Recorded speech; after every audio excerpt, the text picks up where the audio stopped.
Welcome back to Plundering Leviathan. After a couple of weeks off, we are into the new year, 2025, and it is so good to be back here in the frozen Northland, the frozen tundra. It's minus 35 this morning, brother. With the wind chill? Yeah. I don't doubt it. It's cold. Yeah. But we're in the warmth of this office with lots of books and the love of God in the heart of our pastor and hot coffee. Hot coffee. Which is definitely a prerequisite for this recording. So welcome back. We missed doing this for a few weeks with the holidays and the new year and busy schedules and all kinds of things, but Plundering Leviathan is back. And today, we want to get back to the heart, or get to the heart of what this podcast is all about. Namely, how do we take culture's gold and reclaim it for Christ's glory? Yeah. And so, Lord willing, going forward this year, what we want to do is we want to talk about the things in the culture that seem perhaps off limits, or that have been corrupted by the devil and the world, yeah, and say, how can the church reclaim those things that have been distorted, that have been taken by the devil or the world and turned into something nefarious? How can we take those things, reclaim them for Christ's glory, for the good of his people, and for the glory of God? That's our aim for this podcast. We want to get back to the heart of that. Yeah. Or to the heart of that, I guess. We covered lots of topics that we would always wanted to talk about here in this way. Basically, we were setting up a resource library for those in our church. Yeah, that's good. that would want to have more questions. If they have more questions about some of these other topics, whether it be textual criticism, whether it be postmillennialism, whether it be politics, parenting. Yeah. And so we've covered some of those issues, and we'll still go back to those things, I'm sure, as they arise through sermons, through just organic things that happen in the church. But today we want to specifically plunder an area of culture that is in great turmoil, I think, at the moment. Yeah. And that is social media. And big thing. We're on social media right now. This is going out primarily to YouTube. Jeremiah has a Facebook page that has 3,700, almost 4,000 followers. We'll drop it on X. X is a platform that we use. Yep. But what prompted this conversation is what's happening right now today, namely 170 million TikTok users are probably pulling their hair out, not knowing what to do, because they opened their app this morning and it doesn't work. This morning. January 19th was the date that it went into effect. So background on this, just for those of you that aren't aware. Yeah, good. Yeah. There was a bill that wound its way through the United States legislature and Congress, and that bill said that TikTok was going to be banned from the United States if it was not sold, because it's owned by a Chinese company, ByteDance. Uh-huh. And the government passed a law in the United States that said unless it was sold to a U.S. company, U.S. entity, that it would no longer be available in the U.S. And that there would be prosecutorial action taken against platforms or app locators, or what do you call those, where you download apps like the Play Store and these different companies. They would take civil action against them, these companies like Play Store, for instance, or Apple. What do they call it? Yours, Apple Store? Yeah, probably. Whatever it's called. I have no idea. The App Store. Yeah, I don't know. Yeah, so there would be prosecution against them if they continued to offer TikTok. So the law was passed in Congress.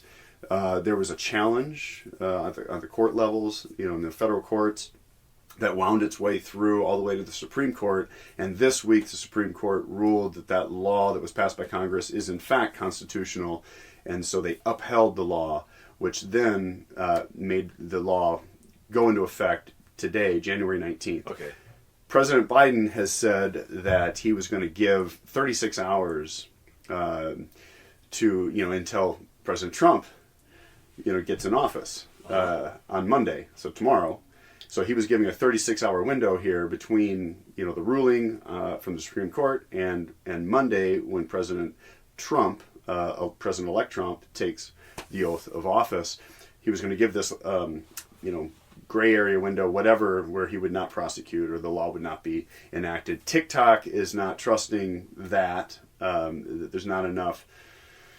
There's not enough surety from the federal government, and from Biden, and so they said we're just going to go ahead and shut the app down. So the app is shut down right now. I went on the Play Store this morning on my phone, and I tried to look to see if TikTok is available for download. It's not.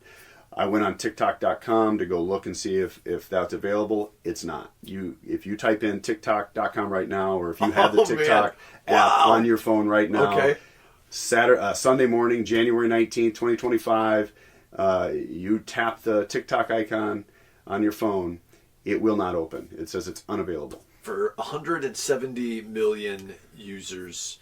Is that worldwide? Or no, that's the United States. So is it available, do you know, in other countries right now? It is. Yeah, it is. It's just not available in the U.S. It's not available here. It's available in the U.K. and in whatever other countries that it's operative in, but not here today. Okay. And so this is a contentious topic. There's just all kinds of nuances to it, and I think there's a lot of debate about whether this is an attack on free speech. Sure. Is this protecting, our data? I mean, that's under the auspices of the law are, the reason they did this. That's what I was going to ask. Is because the United States government is concerned that because it's a Chinese company and China is an adversary of ours. There's national security risks. They can get your data. Yeah. And they can farm your data and use it for whatever.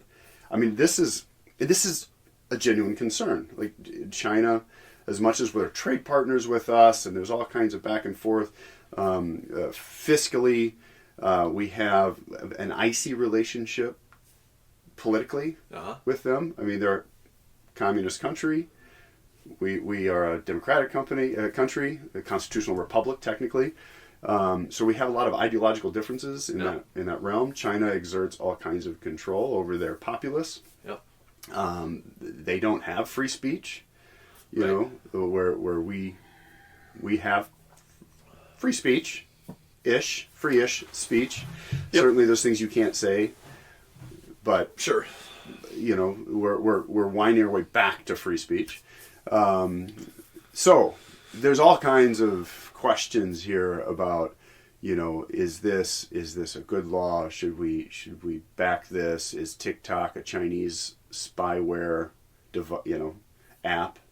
Are they taking your information, your personal information, storing it somewhere in their clouds over there in China, in their servers, and then are they going to use that for nefarious purposes down the road? Right. I mean, for instance, let's say they take my 18-year-old daughter, and she's not on TikTok, but let's just say she was, and they've got access to her birth date, and if she makes videos, they've got access to her voice and her image. Yep. And they could do, let's say in 15 years, or 20 years, she becomes somebody of status or stature in the government or right, sure. in a company or something. Yeah. And China says, hey, this person could be used by us to influence wherever she's at. Let's just say politics. Let's say she gets a role in the government somewhere. And China could do deep fakes because they've got all of her information. Not that they couldn't go get that on YouTube or get that on somewhere else if she's got other platforms that she's on.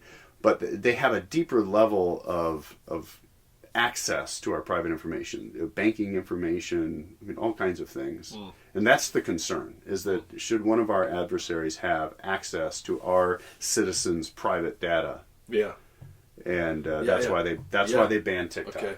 So the question, we'll get to social media and how we plunder social media for the glory of God, but But that's what's sparking this conversation.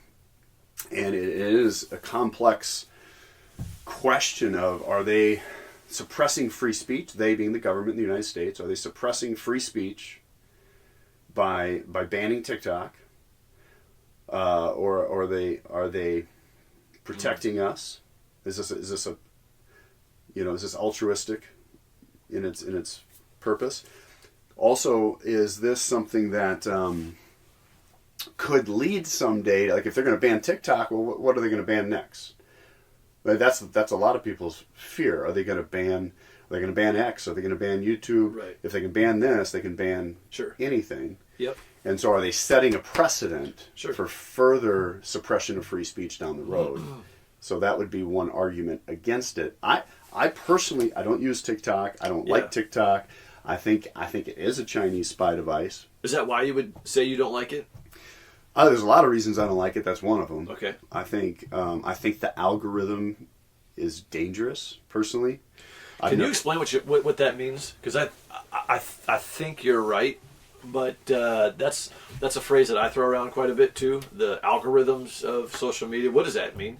Yeah. So the algorithm is my understanding. I'm not a tech guy, but my understanding of the algorithm on any social media site is that they collect data on everything that you tap, everything that you watch, everything that you scroll past quickly, and it's collecting all that information to decide what you like, what you would desire to see. Yeah. And then it's going to feed you more of that content that you are interested in. And it have you ever seen the Social Dilemma?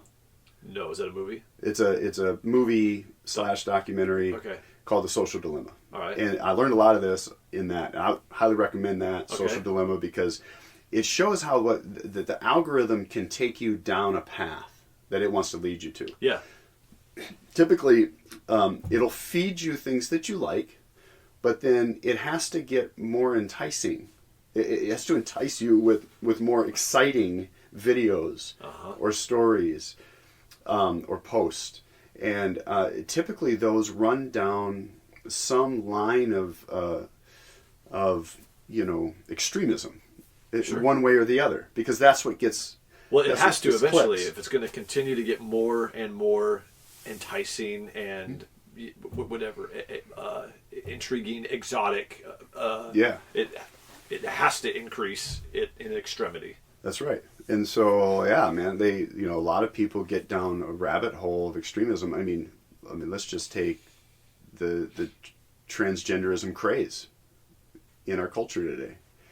There are a lot of influencers all over social media, but especially on TikTok, that are chronicling their journey through transitioning. Yeah. And saying how exciting it is and how much it's done for them.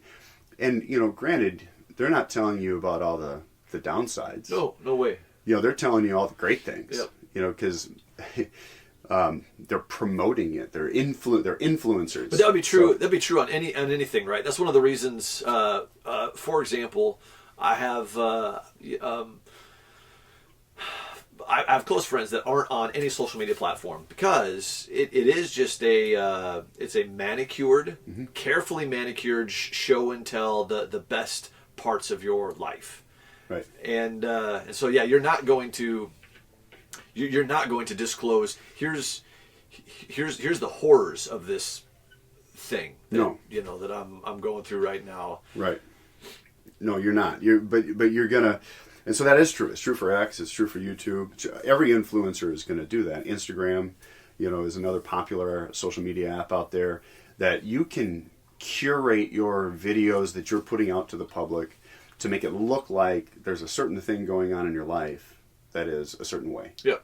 Whether it be tragic or whether it be, glorious and awesome. Yeah. And so, specifically speaking to the transgenderism thing, if the algorithm sees that you keep tapping, let's just take a confused, prepubescent, teen, 12-year-old, 11-year-old or something, right, that's on TikTok. Yeah, well, and on TikTok and in the government school and in just our current culture and is being pushed everywhere anyway. So Everywhere there's already intrigue external. That's right. Externally pushed intrigue. Yeah. Even if there's no internal turmoil, which there would be in this hypothetical scenario, but they're getting it from everywhere. So it's just natural that you're gonna, as you're scrolling, maybe if you don't click, right, you're just gonna linger on a post or a picture or something, and that's part of the algorithm. It catches that.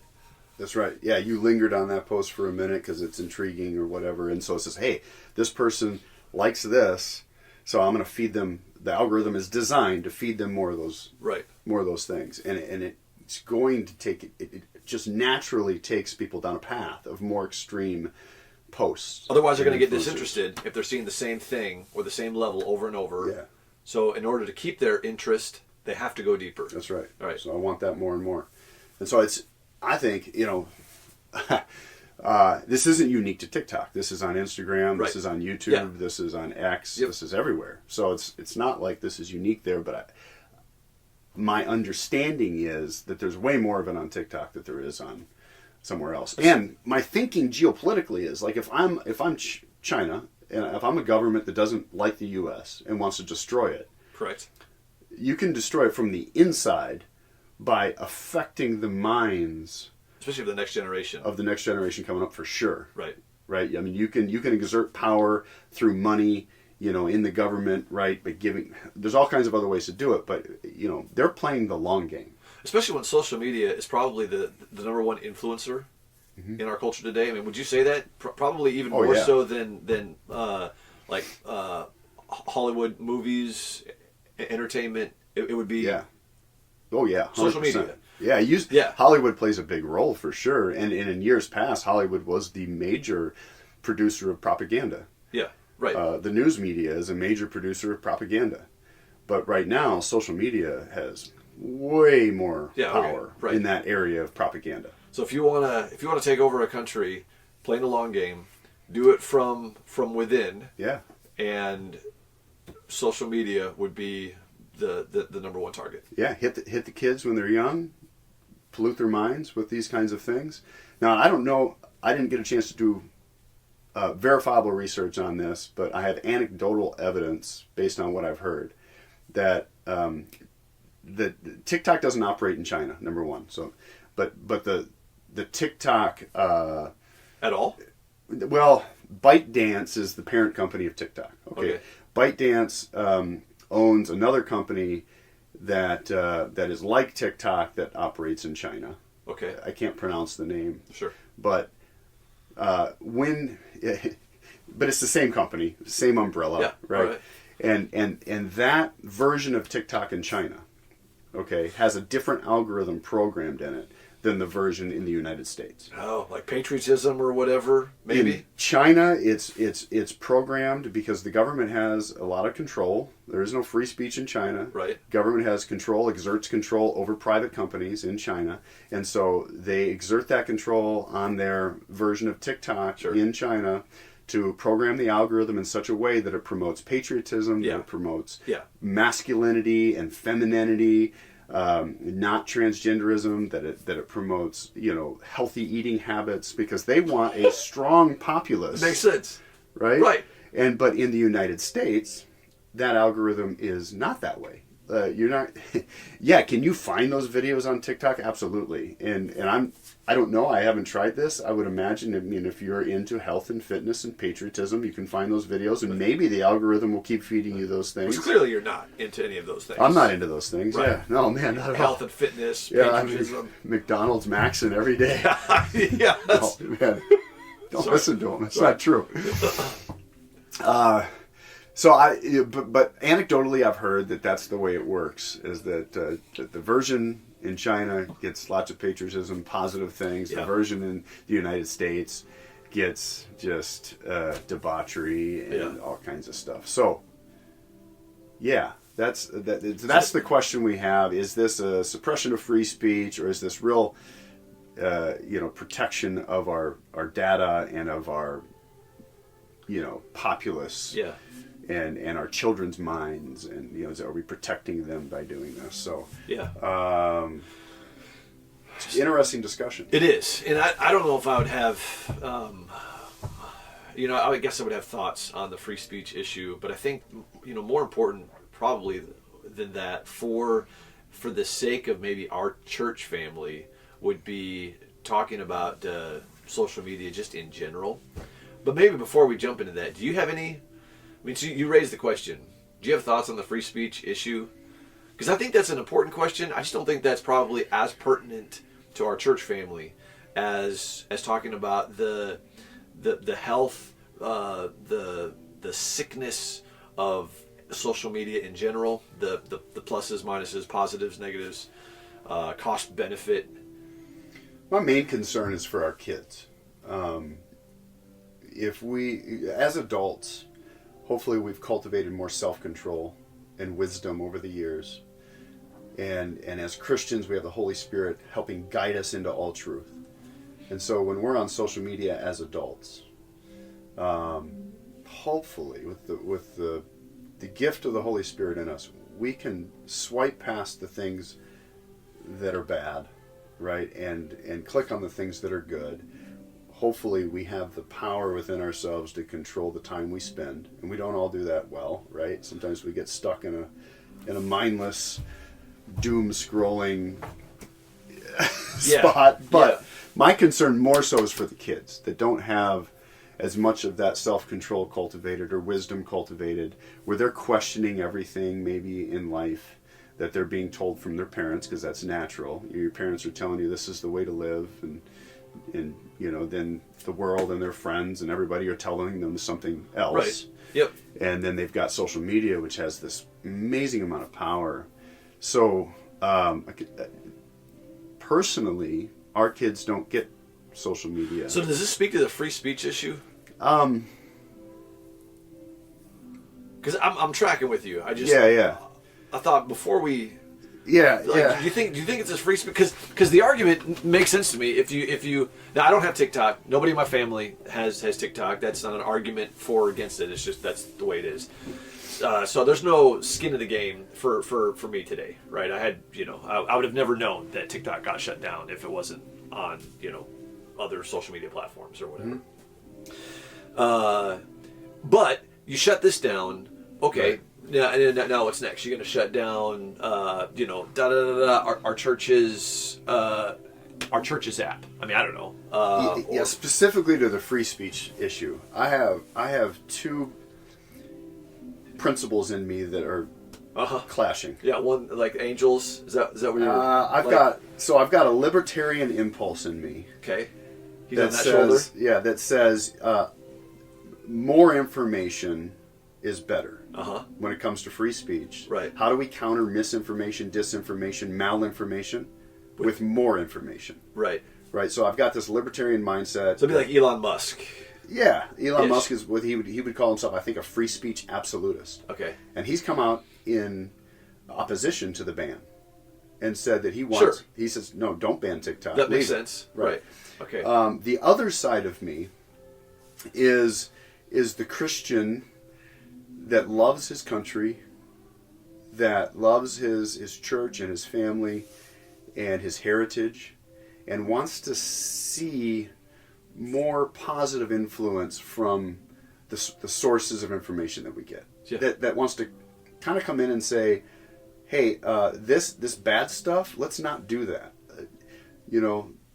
The Ten Commandments are a law that if you follow the Ten Commandments, you're going to be given life and wonderful freedom. But they are laws that do suppress things that you would be inclined to do because of your sin nature. Right. Yep.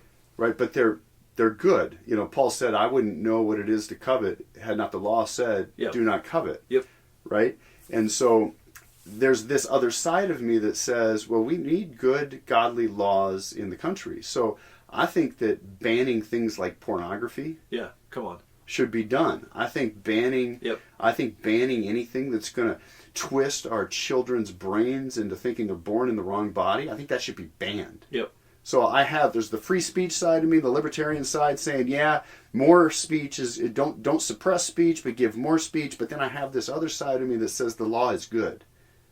And that maybe there needs to be regulatory control for the human flourishing in America. Mm-hmm. So I am torn a little bit on this one. I think that net neutrality is a myth. Yeah. I don't think we can live in this neutral world where all ideas come together and the best ideas float to the top. Right. I don't know that that's 100% true. I think that there is one truth, and that comes from and through Jesus Christ. Yep. And that his law is good, that his spirit that proceeds from him will guide you into all truth. And I think that the law is good. The law that came from God down from Mount Sinai is good. And I think that the law suppresses evil in society. So I see a place for regulatory control of things that would destroy our country. Yeah. Yeah. So you're not going to have...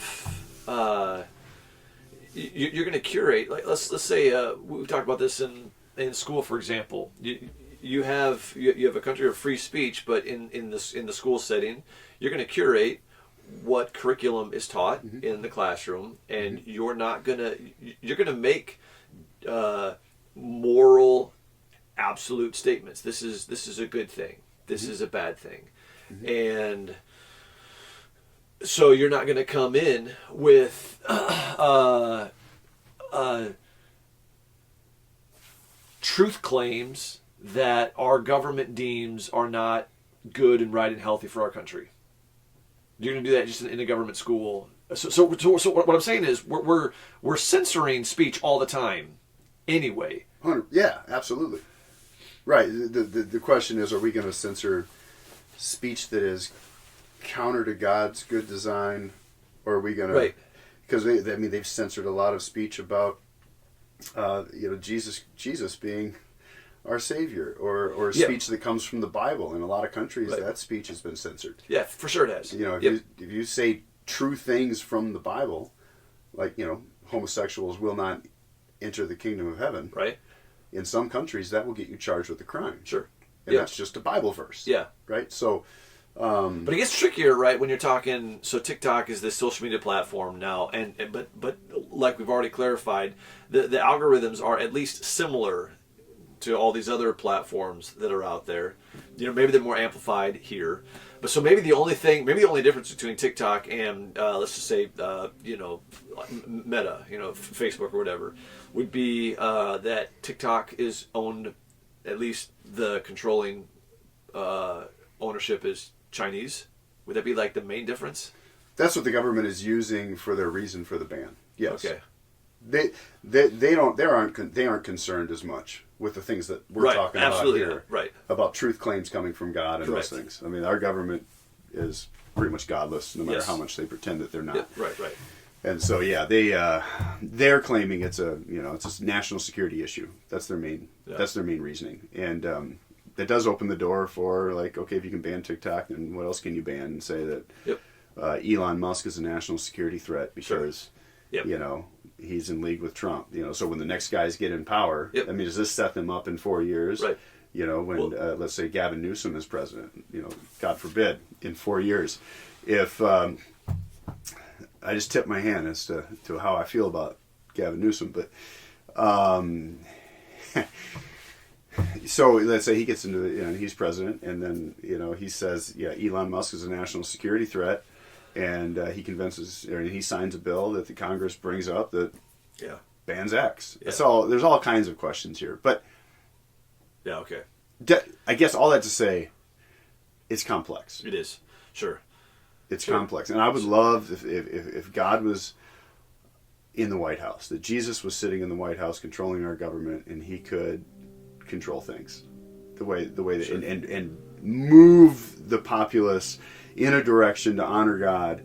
But that is not the way that our government is set up. That is not the way even that God has instituted governments on earth. Correct. And so we have to live in a world of these trade-offs, Yep. And but you had your Bible open, and you had something that you wanted to go to. Well, what I'd love to do is move you spend the rest of the time talking about the health of social media in general. I'd love to talk about that because that's more applicable, I think, to our church. Yep. They might not care whether the government bans TikTok or not. Yeah, I mean, and some of them will for sure. But so maybe I'll pose the question to you, and then we can launch into spend the rest of our time here. Good, perfect. What do you think of social media as a platform in general? Is it healthy? Should Christians be on it? And if so, what should our engagement be? Well, I think, look, my instinct is I don't like it at all. You don't like social media? I don't like social media at all. But you have social media accounts somewhere. Yes or no? Maybe. Okay. Hard to say. Hard to say. Read the facial expressions. I get a lot of news off of social media. Yeah. That I get great ideas off of social media. Look, my instinct is I really don't like it. Okay. Sorry, I cut you off. You were going there. Yeah, that's threw you under the bus. You did throw me under the bus. So yeah, I don't particularly love social media because of the deleterious nature of it. Oh, there's a word. For those that might not understand what deleterious means, I obviously bad. do. Bad. Yeah, that's what I was. If I was going to give it a synonym, I would have said bad. Deleterious. Do you know what deleterious means? It's similar to bad. It's bad, man. Deleterious. Yeah. I don't know. It's just the word that popped into my brain. Yeah. Yeah, it has bad influences. So I don't particularly love it. Like, I don't think I was born in the right century. I'm kind of old-fashioned, so not only was I not born in the right century, I told my wife this yesterday, I think I was born in the wrong millennium. So if I could go back to, like, I don't know. Get your news from, like, 680, pigeons or... 700, yeah. Wake up and read your morning scroll. Like, even before the Pony Express. Yeah. The morning scroll. I don't know. The town holler. The town herald. Yeah. I want to go back to that, where the dude runs into the town square and he heralds the news. I don't know, man. But so I have a lot of old-fashioned impulses in me, so I don't particularly love social media. But that being said, I don't think as Christians we are doing our duty by leaving it to the pagans and the ungodly to control the most powerful source of information and influence in our culture today. And so our question, so as much as I don't like it, we have to use it. There it is. We have to use it. We need to be speaking truth into a godless world by using what they have given us to do it with.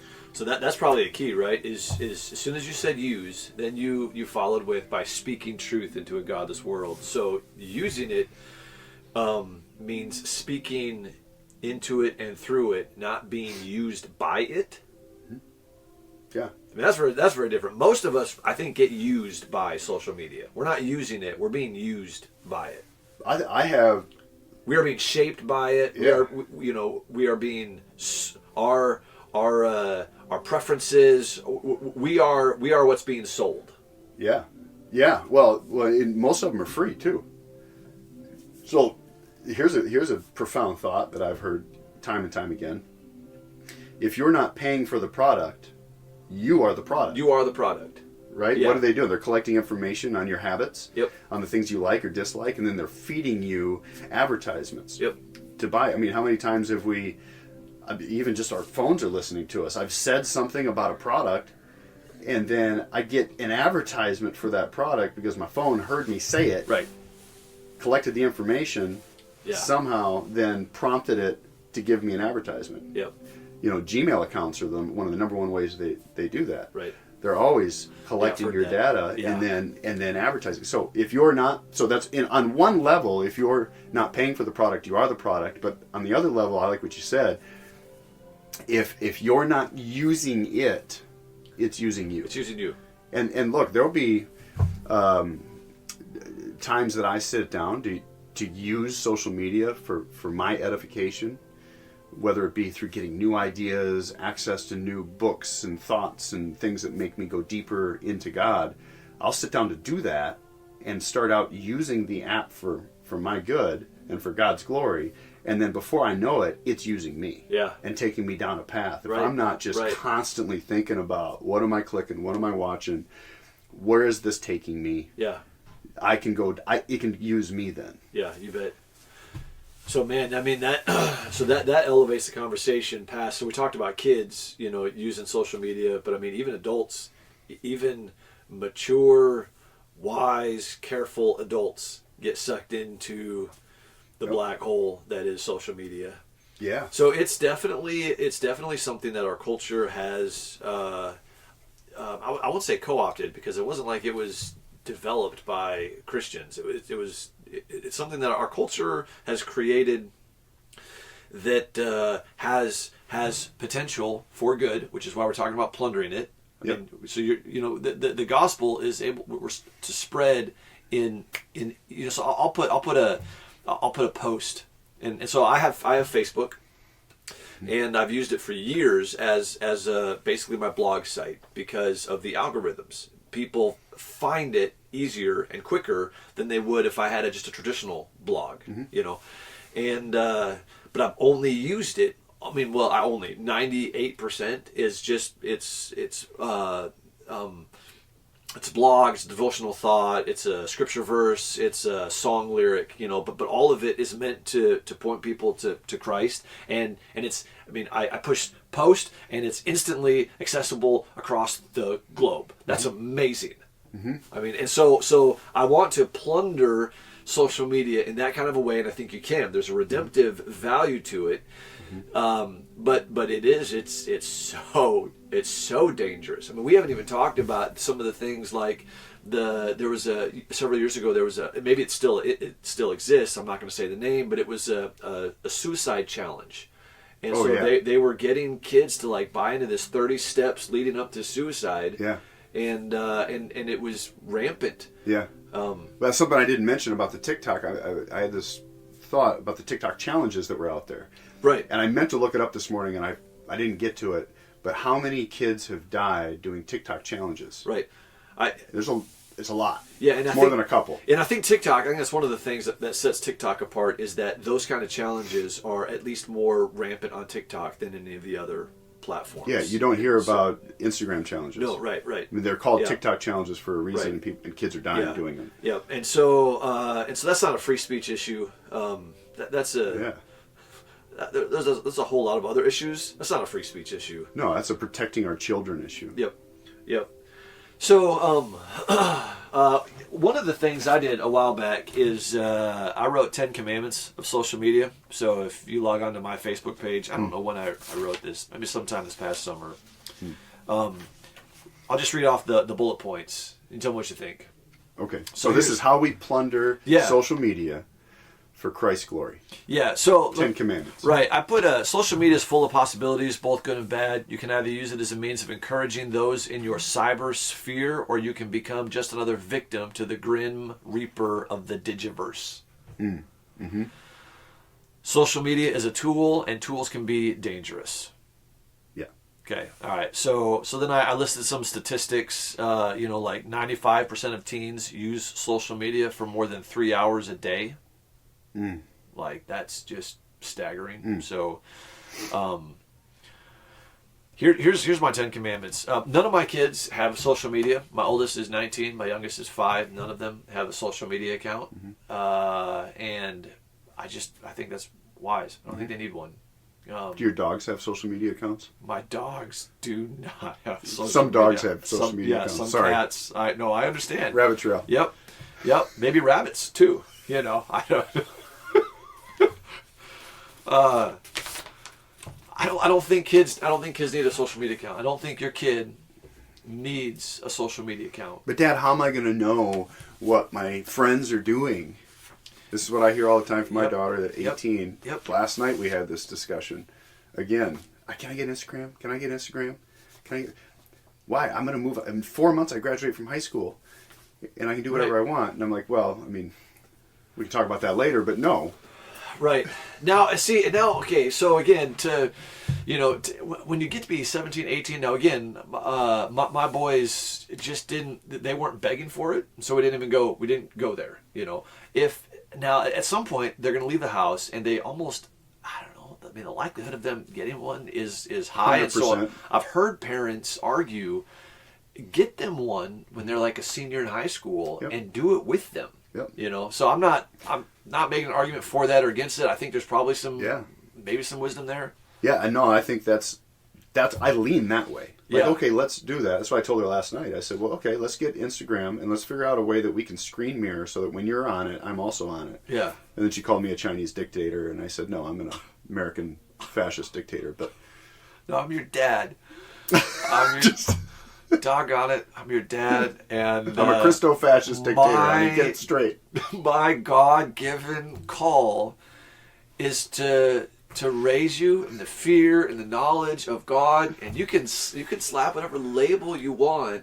Yeah, I like I'm not gonna hand you over to the tools of the world. Man, I like that. Come on.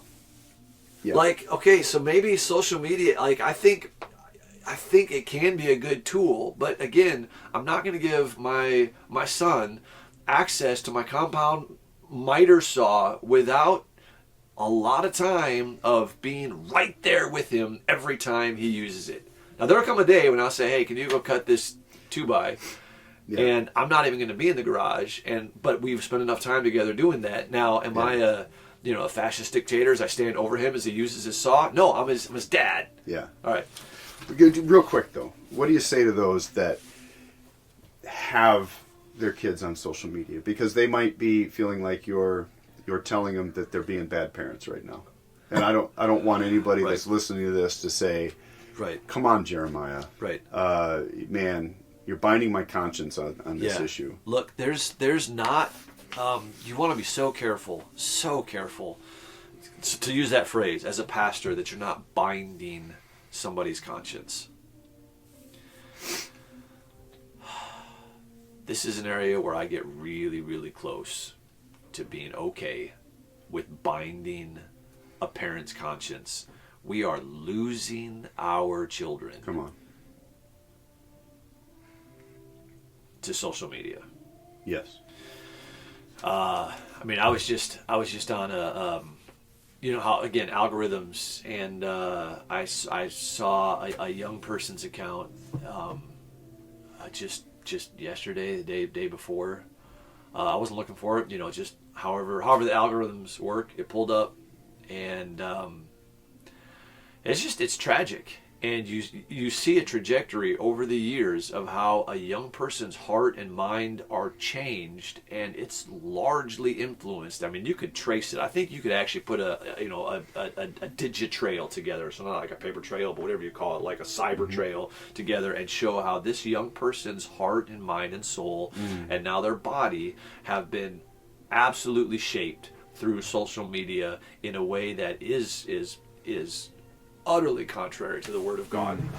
So to the parents who have kids on social media, my encouragement to you would be, as long as they're under your roof, it is your God-given responsibility to raise them, and so it is not a breach of privacy for you to have unfettered access to everything on their social media pages at any point you want. Now, I mean, that would just be a starting point. I would get the passwords, and I would to their social media accounts with some sort of clarity that any moment I want. Now, this is just step one. I don't think this is where you want to be, but as your first step, if your child has just unhindered access to, or unfiltered or unfettered, mitigated access to a social media page, as a parent, you need the password, and you need access to go through that Facebook or Twitter or Instagram or X or whatever,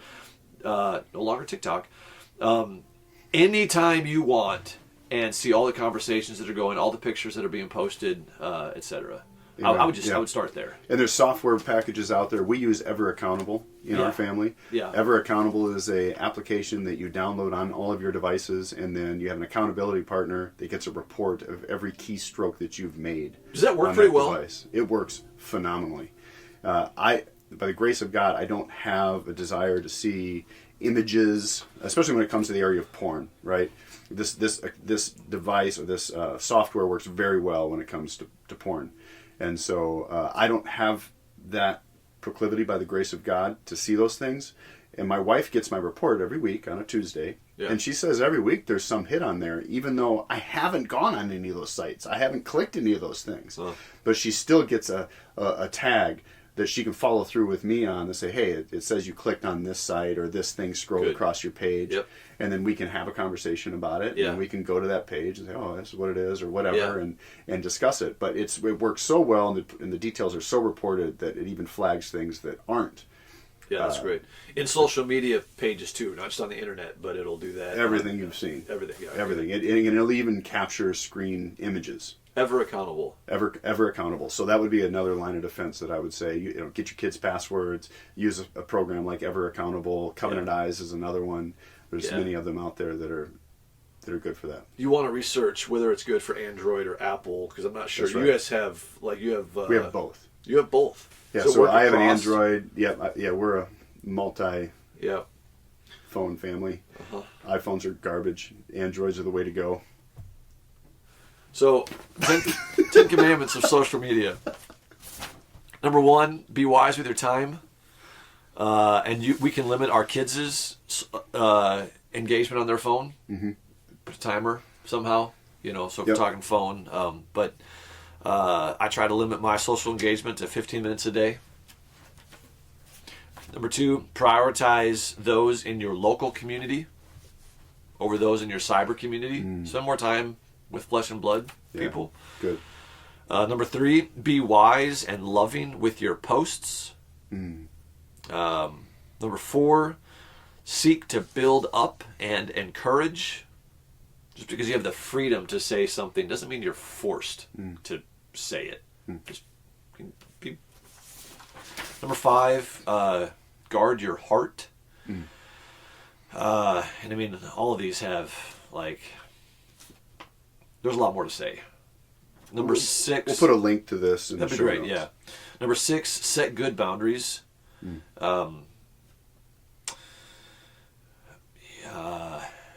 When you're hanging out with people, like we are now, you don't need to be on social media. You need to be on your phone at all. Actually, be with each other. Be with. Not mediated through a device.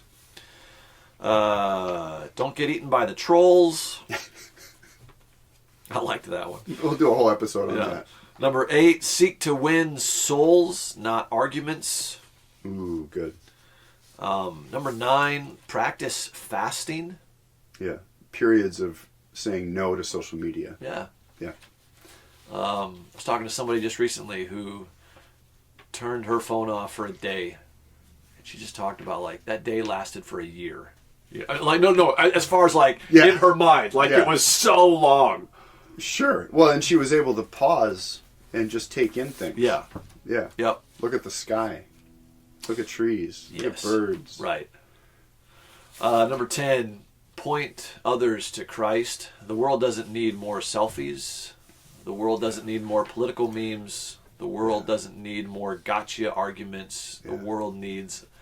What the world needs is less of me and more of Jesus. Yeah. Oh, that's so good. That is really good. Remember to put that in the show notes so that you've got lots under those bullet points to expand on them. So, man, that's really good. So I think the reference that I had open earlier, I was thinking about this morning, was Hebrews 1, where it says, God in former times spoke in these kinds of ways. And now in these times, he's spoken in this way. God has always appropriated the time and the culture as he has spoken to his people. It wasn't always through angels. It wasn't always through visions. It wasn't always through dreams. And godly, faithful, wise Christians have always appropriated the means of the moment in bringing the word, truth, light to people. Whether it was papyrus or scrolls or the printing press or email or phones or whatever, radio. The Gutenheim Bible came off a printing press, changed the world. So So I think, to say, I don't want to say social media has negative effects, get rid of it. I think it is a tremendous platform to shine the light of Jesus with just limitless booby traps, black holes. And so there is a way for a Christian to guard their heart and mind and be wise with how they steward this tool. You can cut your hand off with a chop saw, but you can also build a house. Your kids are probably only going to cut their hand off. They're not going to build a house with a chop saw unless you are with them every step of the way until they really learn how to use that. Yeah. So, which takes time and effort and sacrifice. Yeah, don't throw away. You don't need to throw away the tool just because your kid isn't ready to use it. But when you feel like your child is at that point where it's wise to now start teaching them, here's how to use this tool, and it's a tool. Do it with them. Yeah. Be prayerful. Be wise. Have accountability. And then teach them how to build a house instead of break windows. Yeah. No, that's good. That's really good. So don't become a Quaker that runs off into the wilderness and eschews all things technological, or an Amish person that says we're not going to use electricity. That's going to isolate you and limit your reach to the unbelieving populace, the unbelieving world. We're called to be salt and light in this world, right? Which means that we have to use the things that the world has given us, the technology that the world has given us. We need to use it, reclaim it, to point people to Christ. And we have to be discerning and wise, and when we do it. But what you're saying is, we have to use it. We just need to be careful. Yeah, and purposeful. Well, and I would even nuance that a little bit and say I don't know that every Christian has to use it. I would say that, in fact, every Christian. I would say there are some Christians that probably should not be using it. No, that's good. Right? They just know themselves. They know their personality, and they go, "This." That's good. That's right. That would be my nuance to that. I think that's a really good clarifier. I think that's part of the wisdom and the discernment. If you know that you're somebody that doesn't have the self-control to stay off of certain sites, or you just know what it does to your heart. For example, because social media is so manicured. Here's the best day of my life ever, and every day is the best day of your life.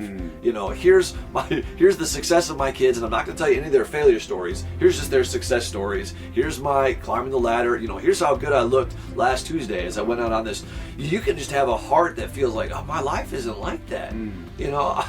I got laundry all over my house, and your house is just perfect in every pic. It can be for some that it's just not good for your heart to be on social media. Okay, so I'll go back. I'll say, so social media can be used by us with wisdom and discernment. Right. Okay. Not should be, can be. I think so. I think we have the freedom. I'll rephrase that then. Good. Say it that way. Yeah. I think that's a really good clarifier, and that's important, is to know yourself well enough to know, this is actually deleterious to my mental health, well-being, emotional health, spiritual health. And so I'm going to eschew this thing, and I'm going to it's good for Jeremiah. He can use it, it looks like, without it affecting him in a negative way, spiritually, emotionally, physically. However, not for me. Yeah. And so I'm going to say no to that thing. Yeah. And I'm going to go do real life.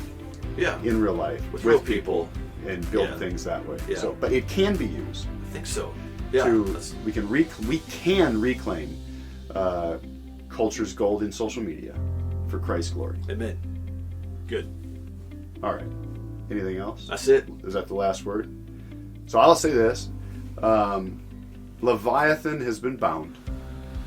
And because he is bound, we can go and reclaim his gold, culture's gold, and do it with wisdom and discernment.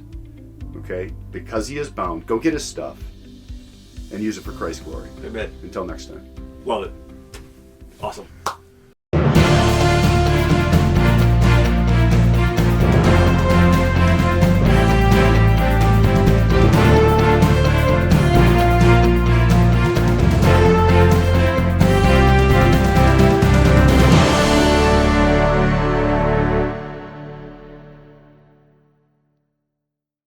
Hey, listen, Apostle Paul here, say.